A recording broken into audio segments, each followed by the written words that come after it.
Lydia, and I am originally from Birmingham. I grew up in Birmingham and went to college at Auburn, and so just graduated in May, and I just moved to Mobile in August, and so I'm still learning the city, but it's a pretty cool place, and so I'm really excited about that. But I was just going to tell y'all a little bit about my family. I have a mom and a dad and a little brother and 2 dogs that I love a lot, Ava and Baston, 2 German Shepherds.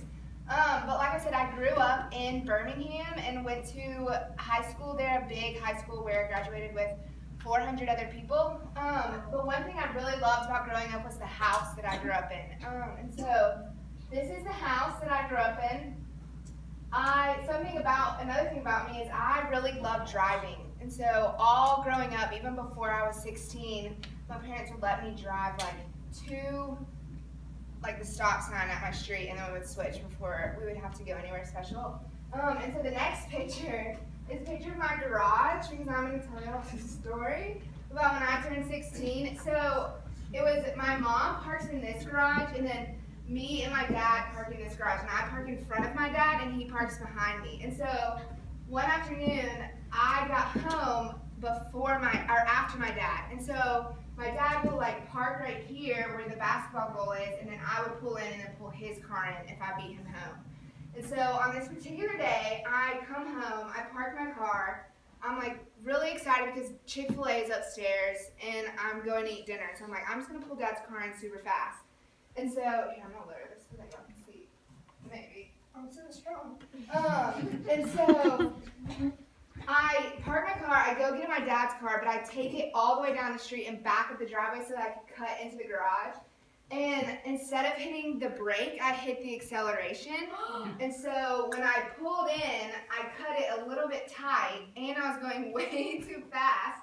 So I scratched this, full force, and I was like, oh my gosh, and that's gonna kill me.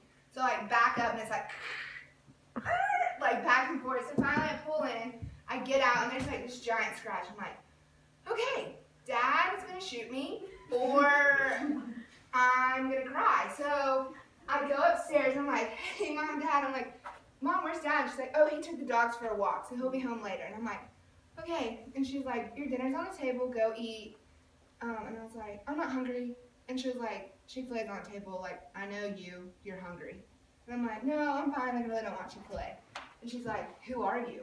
And I'm like, oh, I'm just really not hungry, it's fine. And she's like, what'd you do? And I was like, okay, I'll show you, but you can't get mad. And so we go downstairs, and we look at Dad's car, and she's like, oh my gosh, he's gonna shoot you.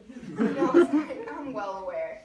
And so she's like, this is what we're gonna do. We're not gonna tell your dad, I got your back. And I was like, who's this woman? This is not my mom. And so we don't tell my dad. So my dad comes home, eats his dinner, doesn't look at his car because he just doesn't think to.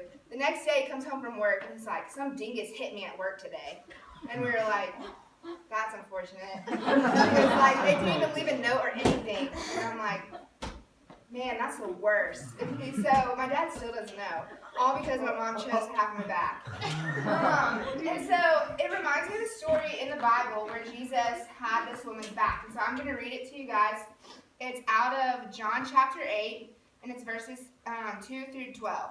And so it says, at dawn he appeared again in the temple courts, where all the people gathered around him, and he sat down to teach them. The teachers of the law and the Pharisees brought in a woman caught in adultery. They made her stand before the group and said to Jesus, Teacher, this woman was caught in the act of adultery. In the law of Moses commanded us to stone such women. Now what do you say? They were using this question as a trap in order to have a basis for accusing him. But Jesus bent down and started to write on the ground with his finger. When they kept on questioning him, he straightened up and said to them, Let any one of you who is without sin be the first to throw a stone at her. Again he stooped down and wrote on the ground.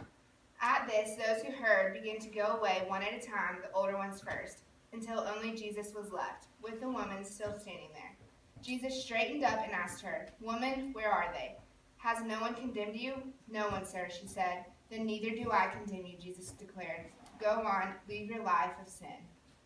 And so, to kind of break down that story, there's a woman, and in her town where she grew up, so the equivalent of maybe Mobile, she's all the people of the law, so the policemen, the Pharisee, the lawmakers, they brought this woman into the town and put her in front of everybody and accused her of sin of adultery, which is being unfaithful to the man that she loved. And so these Pharisees, the lawmakers, the people who are in charge, are accusing her of all these sin and trying to get Jesus to do the same.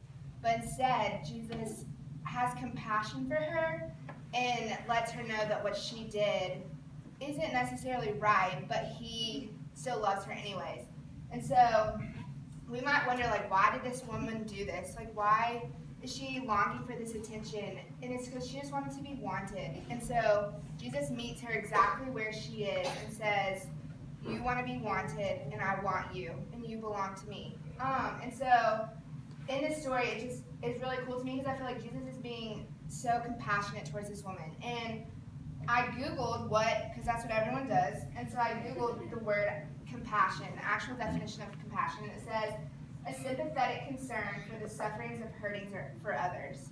And so we, a lot of times, have compassion on other people when they're hurt or upset, or something's going wrong in their life, and their life just looks chaotic, and we are compassionate for them and sympathize with what they're feeling. And so Jesus is doing the exact same thing, and he's compassionate towards us.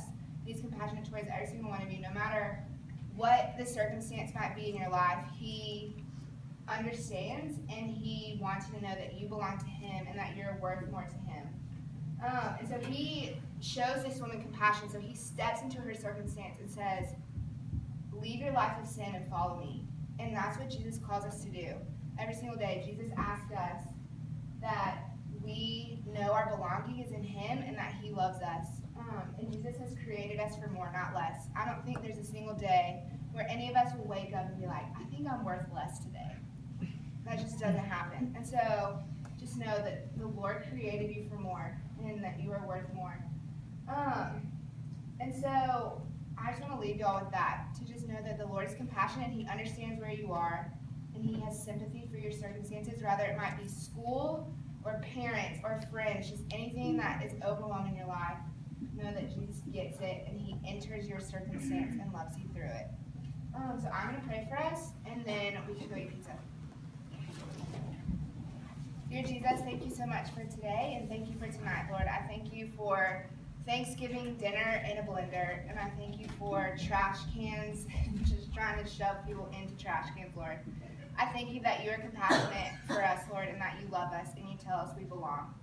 I pray that we all would know that this week, Lord, and that you just be with us. And it's in your name I pray. Amen.